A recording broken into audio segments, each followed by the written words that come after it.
ಶ್ರೀ ಗುರುಗಣಪತಿಭ್ಯಾಂ ನಮಃ. ಶ್ರೀ ಶಾರದಾಂಬಾಯೇ ನಮಃ. ಎಲ್ಲ ನನ್ನ ಆತ್ಮೀಯ ವೀಕ್ಷಕ ಬಂಧುಗಳಿಗೆ ನಮಸ್ಕಾರ.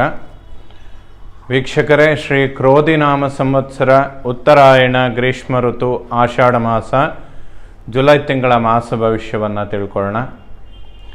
ಈ ಮಾಸದಲ್ಲಿ ಬದಲಾಗುವ ಗ್ರಹಗಳನ್ನು ಒಮ್ಮೆ ನೋಡೋಣ. ಜುಲೈ 6ನೇ ತಾರೀಕು ಶುಕ್ರ ಕರ್ಕಾಟಕ ರಾಶಿಯನ್ನು ಪ್ರವೇಶ ಮಾಡ್ತಾನೆ. ಜುಲೈ 12ನೇ ತಾರೀಕು ಕುಜ ವೃಷಭ ರಾಶಿಯನ್ನು ಪ್ರವೇಶ ಮಾಡ್ತಾನೆ. ಜುಲೈ 16ನೇ ತಾರೀಕು ಸೂರ್ಯ ಕರ್ಕಾಟಕ ರಾಶಿಯನ್ನು ಪ್ರವೇಶ ಮಾಡ್ತಾನೆ. ಜುಲೈ 19ನೇ ತಾರೀಕು ಬುಧ ಸಿಂಹ ರಾಶಿಯನ್ನು ಪ್ರವೇಶ ಮಾಡ್ತಾನೆ. ಜುಲೈ 31ನೇ ತಾರೀಕು ಶುಕ್ರ ಮತ್ತೊಮ್ಮೆ ಕರ್ಕಾಟಕ ರಾಶಿಯಿಂದ ಸಿಂಹ ರಾಶಿಯನ್ನು ಪ್ರವೇಶ ಮಾಡ್ತಾನೆ. ಈ ಎಲ್ಲ ಬದಲಾಗುವಂತಹ ಗ್ರಹಗಳಿಂದ ಜುಲೈ ತಿಂಗಳಲ್ಲಿ ಧನುರಾಶಿಯವರ ಮಾಸ ಭವಿಷ್ಯ ಹೇಗಿರುತ್ತೆ ನೋಡೋಣ. ಜುಲೈ 16ನೇ ತಾರೀಕು ಸೂರ್ಯನ ಪರಿವರ್ತನೆ ಸಂಕ್ರಮಣ ಅನ್ನುವಂಥದ್ದು ದಕ್ಷಿಣಾಯನ ಪ್ರಾರಂಭ ಆಗುವಂತಹ ಸಮಯ ಆಗಿರುತ್ತೆ. ಜುಲೈ 21ನೇ ತಾರೀಕು ಭಾನುವಾರ ಗುರು ಪೌರ್ಣಮೆ, ವ್ಯಾಸ ಪೂಜೆ, ಗುರುಗಳ ಚಾತುರ್ಮಾಸ ಪ್ರಾರಂಭ ಆಗುವಂಥ ದಿನ ಆಗಿರುತ್ತೆ. ಈ ಸಮಯಗಳಲ್ಲಿ ಗುರುಗಳ ದರ್ಶನ ಮಾಡುವಂಥದ್ದು, ಗುರುಗಳಿಗೆ ಪಾದಪೂಜೆ ಇಂತಹ ಸೇವೆಗಳನ್ನು ಮಾಡುವಂಥದ್ದು ಖಂಡಿತ ಶುಭ ಫಲ. ಯಾಕೆಂದರೆ ಧನುರಾಶಿಗೆ ಅಧಿಪತಿಯಾದಂಥವನೇ ಗುರು, ಸುಖ ಸ್ಥಾನಾಧಿಪತಿನೂ ಗುರು, ವಿದ್ಯೆ, ಮಾತೃ, ವಾಹನ, ಸುಖ, ಪ್ರಾಪರ್ಟಿ ಅನ್ನುವಂಥ ಭಾವಾಧಿಪತಿ ಗುರು. ಈ ಎಲ್ಲ ಸುಖ ಸ್ಥಾನಾಧಿಪತಿಗಳಿಗೆ ರಾಶ್ಯಾಧಿಪತಿಯಾದಂಥ ಗುರುವಿನ ಒಂದು ಆರಾಧನೆ ಮಾಡುವಂಥದ್ದು ಧನುರಾಶಿಯವರಿಗೆ ಸ್ವಲ್ಪ ಅವಶ್ಯಕವಾಗುತ್ತೆ. ಏಕೆಂದರೆ ಧನುರಾಶಿಯವರಿಗೆ ಗುರುಬಲ ಇರೋದಿಲ್ಲ. ಈಗ ಗುರು 6ರಲ್ಲಿ ಸಂಚಾರ ಮಾಡ್ತಾ ಇರ್ತಾನೆ. 6 ಮತ್ತು 8 ಒಂದು ಕಡೆ ರೋಗಸ್ಥಾನ, ಮೃತ್ಯುಸ್ಥಾನ, ಗುರುವಿಗೆ ನಿಷಿದ್ಧ ಅಂತ ಹೇಳುವಂತಹ ಸ್ಥಾನಗಳಾಗಿರುತ್ತೆ. ಸೊ ಹಾಗಾಗಿ ಗುರುಬಲವನ್ನು ಹೆಚ್ಚಿಸ್ಕೊಳ್ಬೇಕಾದ್ರೆ ಗುರುತರವಾದ ಕರ್ಮಗಳು ಅಥವಾ ಗುರುಗಳ ಸೇವೆ ಮಾಡುವಂಥದ್ದು ಸ್ವಲ್ಪ ಅವಶ್ಯಕವಾಗುತ್ತೆ. ಹೇಗೆಂದರೆ ಈ ಪರಿಹಾರಗಳ ಅವಶ್ಯಕತೆಗಳು, ಈಗ ವೀಸಿಂಗ್ ಇದೆ ಅಂದರೆ ಚಳಿಗಾಲದಲ್ಲೇ ಐಸ್ ಕ್ರೀಮ್ ತಿಂದರೆ ಇನ್ನಷ್ಟು ಜಾಸ್ತಿ ಆಗುತ್ತೆ. ಸೊ ಯಾವ ಗ್ರಹದ ಒಂದು ಬಲ ಕಡಿಮೆ ಇರುತ್ತೆ ಅದನ್ನು ಹೆಚ್ಚಿಸ್ಕೊಳ್ಳೋದು ಸಾಮಾನ್ಯವಾಗಿ ಮಾಡುವಂತಹ ಪರಿಹಾರಗಳಾಗಿರುತ್ತೆ. ಇದು ಒಂದು ಬ್ಯಾಲೆನ್ಸನ್ನು ಕೂಡ ಕೊಡುತ್ತೆ. ಏಕೆಂದರೆ ಗೋಚಾರ ಫಲ ಬುಧ ಶುಕ್ರರ ಒಂದು ಸಂಚಾರ, ರವಿ ಬುಧ ಶುಕ್ರ ತಿಂಗಳಿಗೊಮ್ಮೆ ಒಂದೊಂದು ರಾಶಿಯನ್ನು ಪರಿವರ್ತನೆ ಮಾಡಿಕೊಳ್ತಾರೆ. ಸೊ ಇದೆಲ್ಲ ಅಂಥ ಒಂದು ದೊಡ್ಡ ಪ್ರಮಾಣದ ಒಂದು ಪರಿವರ್ತನೆಗಳು ಅಥವಾ ಅದರಿಂದ ಆಗುವಂತಹ ಪ್ರತಿಫಲಗಳನ್ನು ನಿರೀಕ್ಷೆ ಮಾಡೋದಕ್ಕೆ ಸಾಧ್ಯ ಆಗೋದಿಲ್ಲ. ಇದು ಒಂದು 30ರಿಂದ 40% ಪರಿಹಾರಗಳನ್ನು ಕೊಡುತ್ತೆ. ಉಳಿದಂತೆ ನಿಮ್ಮ ಜನ್ಮ ಸಮಯದ ಗ್ರಹಗತಿಗಳು ಹಾಗೆ ದಶಾಭುಕ್ತಿಗಳು ಅತ್ಯಂತ ಪ್ರಾಮುಖ್ಯತೆಯನ್ನು ಪಡೆದುಕೊಳ್ಳುತ್ತೆ. ಅದರಲ್ಲೂ ಕೂಡ ಮೂಲ ನಕ್ಷತ್ರ, ಪೂರ್ವಾಷಾಢ ಮತ್ತು ಉತ್ತರಾಷಾಢ ನಕ್ಷತ್ರದವರಿಗೆ ಧನುರಾಶಿ ಪ್ರಾರಂಭ ಆಗೋದ್ರಿಂದ ಈ ದಶಾಭುಕ್ತಿಗಳು ಕೂಡ ಕೇತು ದಶೆ, ಶುಕ್ರ ದಶೆ ಅಥವಾ ರವಿ ದಶೆಯಿಂದ ಪ್ರಾರಂಭ ಆಗಿರುತ್ತೆ.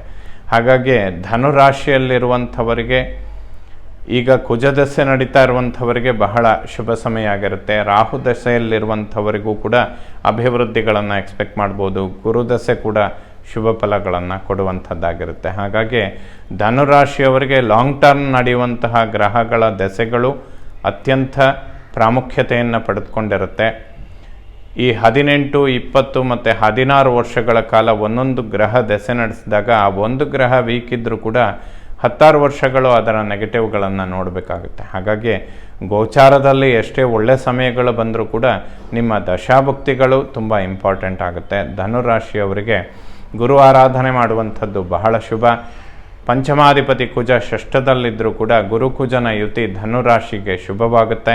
ಕುಜನ ದೃಷ್ಟಿ ಅನ್ನುವಂಥದ್ದು ಕೂಡ ರಾಶಿ ಮೇಲೆ ಬೀಳ್ತಾ ಇರುತ್ತೆ. ಇವೆಲ್ಲ ಶುಭ ಫಲಗಳನ್ನು ಕೊಡುತ್ತೆ. ಆರೋಗ್ಯದಲ್ಲಿ ಯಾವುದೇ ಹೆಚ್ಚಿನ ವ್ಯತ್ಯಾಸಗಳಿರೋದಿಲ್ಲ. ಶನಿ ಪರಾಕ್ರಮದಲ್ಲಿದ್ದಾನೆ, ಖಂಡಿತ ಶುಭ. 4th ಹೌಸಲ್ಲಿ ರಾಹುವಿನ ಸಂಚಾರ ಅನ್ನುವಂಥದ್ದು ಸ್ವಲ್ಪ ಬ್ಯಾಕ್ ಪೇಯ್ನ್ ಅಥವಾ ಬೆನ್ನು ಹುರಿಗೆ ಸಂಬಂಧಪಟ್ಟಂತಹ ಆರೋಗ್ಯದಲ್ಲಿ ಸಣ್ಣ ಪುಟ್ಟ ವ್ಯತ್ಯಾಸಗಳನ್ನು ಕೊಡುತ್ತೆ. ಆದರೆ ಇದು ವೆರಿ ಮೈನರ್ ಅಂತ ಹೇಳ್ಬೋದು. 2ನೇ ಮನೆಯನ್ನು ಕುಟುಂಬ, ವಾಕ್ಯ, ಧನ, ದಾಂಪತ್ಯ ಅನ್ನುವಂತಹ ಸ್ಥಾನ. ದ್ವಿತೀಯಾಧಿಪತಿ ಶನಿ ಪರಾಕ್ರಮದಲ್ಲಿರೋದ್ರಿಂದ ಕುಟುಂಬದಲ್ಲಿ ಸೌಖ್ಯ, ನೆಮ್ಮದಿ ಇದನ್ನೆಲ್ಲ ಕಾಣೋದಕ್ಕೆ ಸಾಧ್ಯ. ಧನುರಾಶಿಯವರು 7.5 ಮುಗಿದ ನಂತರದಲ್ಲಿ ಬರುವಂತಹ ಶುಭ ಸಮಯಗಳಿದು. ಏಕೆಂದರೆ ಇದು ಚೆನ್ನಾಗಿಲ್ಲ ಅಂತ ನೀವು ಎಕ್ಸ್ಪೆಕ್ಟ್ ಮಾಡೋಕ್ಕೆ ಹೋದರೆ ಇನ್ನು ಅರ್ಧಾಷ್ಟಮ ಶನಿ ಪಂಚಮ ಶನಿಯಲ್ಲಿ ಮತ್ತೆ ಟೆನ್ಷನ್ಗಳನ್ನು ನೋಡಬೇಕಾಗುತ್ತೆ. ಆ ಉದ್ದೇಶದಿಂದ ಶನಿ ಸಂಚಾರ ಧನುರಾಶಿಯವರಿಗೆ ಇದು ಶುಭ ಫಲಗಳನ್ನು ಖಂಡಿತವಾಗ್ಲೂ ಕೊಡಲೇಬೇಕು. ಆ ರೀತಿಯಲ್ಲಿ ಏನಾದರೂ ಮಂದಗತಿಗಳಿದ್ದರೆ ಸ್ವಲ್ಪ ಜಾತಕ ವಿಮರ್ಶೆ ಮಾಡಿಕೊಳ್ಳುವಂಥದ್ದು ಶುಭವಾಗುತ್ತೆ. ಯಾಕೆಂದರೆ ಇನ್ನೊಂದು 2-3 ವರ್ಷಗಳ ನಂತರ ಈ ನೆಕ್ಸ್ಟ್ ಇಯರ್ ಶನಿ ಸಂಚಾರದ ಒಂದು ಪರಿವರ್ತನೆಗಳಿರುತ್ತೆ. ಅಲ್ಲಿಯವರೆಗೆ ಈ ಎಲ್ಲ ಯೋಗಗಳು ಬಹಳ ಶುಭ ಫಲಗಳನ್ನು ಕೊಡುತ್ತೆ. 3ನೇ ಮನೆಯನ್ನು ಒಡಹುಟ್ಟು ಸೋದರ ಪರಾಕ್ರಮ ಸ್ಥಾನ, 3ರಲ್ಲಿ ಶನಿ ಬಹಳ ಶುಭ ಫಲ.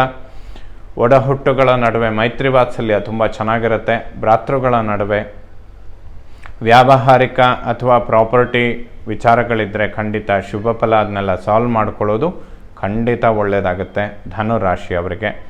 ಇನ್ನು ಯಾವುದಾದ್ರೂ ವಿಶೇಷ ಪ್ರಾಪರ್ಟಿ ವಿಚಾರಗಳಿಗಾಗಿ ಅಥವಾ ಮನೆ ಕಟ್ಟುವಂತಹ ವಿಚಾರಗಳಿಗಾಗಿ ಬ್ಯಾಂಕ್ ಲೋನ್ ಇಂಥದ್ದನ್ನು ಎಕ್ಸ್ಪೆಕ್ಟ್ ಮಾಡಿದರೆ ಖಂಡಿತ ಸಿಗುತ್ತೆ. ಸಮಯಕ್ಕೆ ಸರಿಯಾಗಿ ಅನುಕೂಲಗಳಾಗುತ್ತೆ ವೀಕ್ಷಕರೇ. ಈ ತಿಂಗಳ 6ರ ನಂತರ ಶುಕ್ರ ಅಷ್ಟಮದಲ್ಲಿ ಸಂಚಾರ ಮಾಡಿ ಧನಸ್ಥಾನವನ್ನು ವೀಕ್ಷಣೆ ಮಾಡೋದ್ರಿಂದ ಸ್ವಲ್ಪ ಧನಾಗಮನ ವಿಳಂಬ ಅಥವಾ ಧನ ವ್ಯಯಗಳಾಗುವಂತಹ ಸಂದರ್ಭಗಳು ಹೆಚ್ಚಾಗಿರುತ್ತೆ. ಅದಕ್ಕೆ ಶುಕ್ರ ದೇವಿಗೆ ಸಂಬಂಧಪಟ್ಟಂತೆ ದುರ್ಗಾ ಪರಮೇಶ್ವರಿಯ ದರ್ಶನ ಮಾಡುವಂಥದ್ದು 4ರಲ್ಲಿರುವ ರಾಹುವಿಗೂ ಕೂಡ ಶುಭ ಅಂತ ಹೇಳ್ಬೋದು. 4ನೇ ಮನೆಯನ್ನು ವಿದ್ಯೆ, ಮಾತೃ, ವಾಹನ, ಸುಖ, ಪ್ರಾಪರ್ಟಿ ಅಂತ ಹೇಳ್ತೇವೆ. ವಿದ್ಯಾರ್ಜನೆ ಮಾಡುವಂತಹ ಮಕ್ಕಳಿಗೆ ಖಂಡಿತ ಶುಭ ಸಮಯ. ಭೂಮಿಗೆ ಸಂಬಂಧಪಟ್ಟಂತಹ ವಿಚಾರಗಳಲ್ಲಿ ಅಭಿವೃದ್ಧಿಗಳನ್ನು ಖಂಡಿತ ಎಕ್ಸ್ಪೆಕ್ಟ್ ಮಾಡ್ಬೋದು. ವಾಹನದಿಂದ ಅತಿಶಯ ಲಾಭಗಳನ್ನು ನಿರೀಕ್ಷೆ ಮಾಡ್ಬೋದು. ಏಕೆಂದರೆ ಗುರುಕುಜರ ಯುತಿ ಆ ವಿಚಾರಗಳಿಗೆ ಧನುರಾಶಿಯವರಿಗೆ ಬಹಳ ಸಹಾಯ ಮಾಡುತ್ತೆ. ವಾಹನ ಚಾಲನೆ ಮಾಡುವಂತಹ ವಿಚಾರಗಳಲ್ಲಿ ಸ್ವಲ್ಪ ಎಚ್ಚರಿಕೆಗಳನ್ನು ಗಮನಿಸ್ಕೊಳ್ಬೇಕು. 4ರಲ್ಲಿ ರಾಹು ಸ್ವಲ್ಪ ಟೆನ್ಷನನ್ನು ಕೊಡ್ತಾನೆ.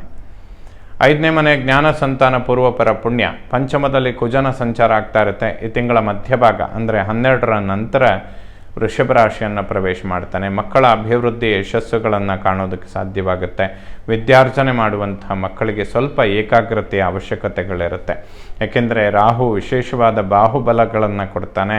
ಹಾಗಾಗಿ ಮಹತ್ತರವಾದ ಕಾರ್ಯಗಳಲ್ಲಿ ಆಸಕ್ತಿ ಇರುತ್ತೆ. ಕಾನ್ಸಂಟ್ರೇಷನ್ ಸ್ವಲ್ಪ ಕಡಿಮೆ ಇರುತ್ತೆ ವೀಕ್ಷಕರೇ. 6ನೇ ಮನೆಯನ್ನು ಶತ್ರು, ಋಣ, ರೋಗ ಸ್ಥಾನ. ಗುರುಕುಜರ ಯುತಿ ಷಷ್ಠದಲ್ಲಿ ಯಾವುದೇ ಶತ್ರು ಬಾಧೆಗಳಿರುವುದಿಲ್ಲ. ಸ್ನೇಹಿತರು, ಮಿತ್ರರಾಗುವಂತಹ ಸಮಯ. ಒಬ್ಬರಿಂದ ಒಬ್ಬರಿಗೆ ಖಂಡಿತ ಸಹಾಯಗಳಾಗುತ್ತೆ. ಅಭಿವೃದ್ಧಿಗಳನ್ನು ನಿರೀಕ್ಷೆ ಮಾಡಬಹುದು.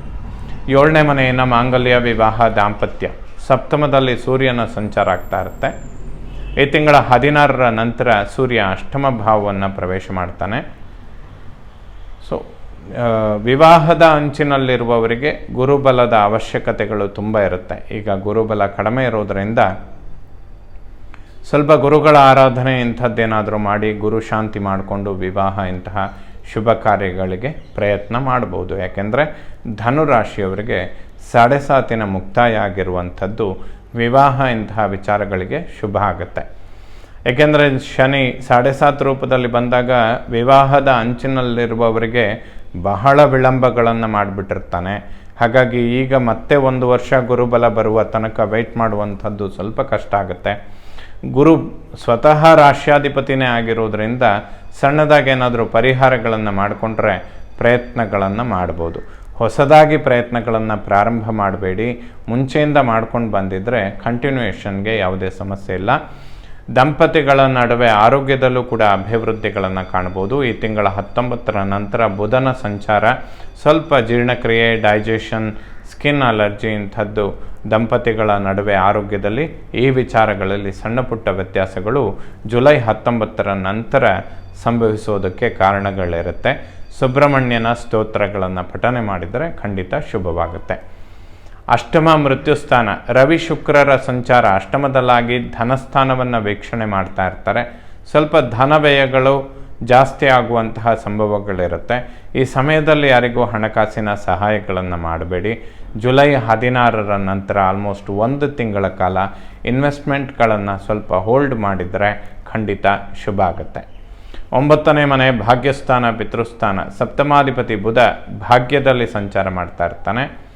ಶುಕ್ರನು ಕೂಡ ಆಲ್ಮೋಸ್ಟ್ ಈ ತಿಂಗಳ ಅಂತ್ಯಭಾಗದ ತನಕ ಕರ್ಕಾಟಕದಲ್ಲೇ ಇರ್ತಾನೆ. ಭಾಗ್ಯದಲ್ಲಿರುವ ಬುಧನ ಮೇಲೆ ಕುಜ ಮತ್ತು ಶನಿಯ ದೃಷ್ಟಿ ಬೀಳುತ್ತೆ. ಭಾಗ್ಯಾಧಿಪತಿ ಸೂರ್ಯ ಅಷ್ಟಮದಲ್ಲಿರ್ತಾನೆ. ಪಿತೃವಿನ ಆರೋಗ್ಯದ ಬಗ್ಗೆ ಸಣ್ಣ ಪುಟ್ಟ ಎಚ್ಚರಿಕೆಗಳನ್ನು ತೆಗೆದುಕೊಳ್ಳೋದು ಅತ್ಯಂತ ಅವಶ್ಯಕವಾಗುತ್ತೆ. ಭಾಗ್ಯೋದಯಗಳಿಗೆ ಯಾವುದೇ ಸಮಸ್ಯೆ ಇಲ್ಲ. ಸ್ವಲ್ಪ ಧನಾಗಮನ ವಿಳಂಬ ಅಥವಾ ಧನವ್ಯಯ ಜಾಸ್ತಿ. ಇದು ಈ ಮಾಸದ ರವಿ ಶುಕ್ರರು ಅಷ್ಟಮದಲ್ಲಿ ಸಂಚಾರ ಮಾಡುವುದರ ಕಾರಣ ಈ ಸಮಸ್ಯೆಗಳು ಸ್ವಲ್ಪ ಬಾಧಿಸುತ್ತೆ. 10ನೇ ಮನೆ ಕರ್ಮ ಉದ್ಯೋಗ ಸ್ಥಾನ. ಕರ್ಮದಲ್ಲಿ ಕೇತು ಅವನ ಮೇಲೆ ಗುರುದೃಷ್ಟಿ ಬೀಳ್ತಾ ಇರುತ್ತೆ. ಧನುರಾಶಿಯವರಿಗೆ ಉದ್ಯೋಗದಲ್ಲಿ ಅತಿಶಯವಾದ ಅಭಿವೃದ್ಧಿಗಳನ್ನು ನಿರೀಕ್ಷೆ ಮಾಡ್ಬೋದು. ಬಡ್ತಿ, ಪ್ರಮೋಷನ್ ಇದನ್ನೆಲ್ಲ ಖಂಡಿತ ಎಕ್ಸ್ಪೆಕ್ಟ್ ಮಾಡ್ಬೋದು. ಗುರು ರೋಗಸ್ಥಾನದಲ್ಲಿದ್ದರೂ ಕೂಡ ಕರ್ಮಸ್ಥಾನ ಮತ್ತು ಧನಸ್ಥಾನವನ್ನು ಗುರು ವೀಕ್ಷಣೆ ಮಾಡ್ತಾನೆ. ಸ್ವಲ್ಪ ಗುರು ಸಂಬಂಧವಾದ ಪರಿಹಾರಗಳು ಅಭಿವೃದ್ಧಿಗಳನ್ನು ಕರ್ಮ ಉದ್ಯೋಗದಲ್ಲಿ ಹಣಕಾಸಿನಲ್ಲಿ ಖಂಡಿತ ಕೊಡ್ತಾನೆ. ಏಕಾದಶ ಲಾಭಸ್ಥಾನ. ಲಾಭಾಧಿಪತಿ ಶುಕ್ರ ಅಷ್ಟಮದಲ್ಲಿರೋದ್ರಿಂದ ಸ್ವಲ್ಪ ಪ್ರಯತ್ನಗಳನ್ನು ಹೆಚ್ಚಿಸ್ಕೊಳ್ಬೇಕು. ಪ್ರಯತ್ನಕ್ಕೆ ತಕ್ಕಂತೆ ಲಾಭ ಸಿಗೋದ್ರಲ್ಲಿ ಸ್ವಲ್ಪ ವಿಳಂಬ ಆಗುತ್ತೆ ವೀಕ್ಷಕರೇ. ವ್ಯಯಭಾವವನ್ನು ಮೋಕ್ಷಸ್ಥಾನ. ಗುರು ಮತ್ತು ಕುಜ ವ್ಯಯಭಾವವನ್ನು ವೀಕ್ಷಣೆ ಮಾಡ್ತಾ ಇರ್ತಾರೆ. ಅತಿಶಯವಾದ ದೇವತಾ ಕಾರ್ಯಗಳು ಅಥವಾ ಗುರುತರವಾದ ಕರ್ಮಗಳನ್ನು ಮಾಡೋದಕ್ಕೆ ಅತ್ಯಂತ ಶುಭ ಸಮಯ.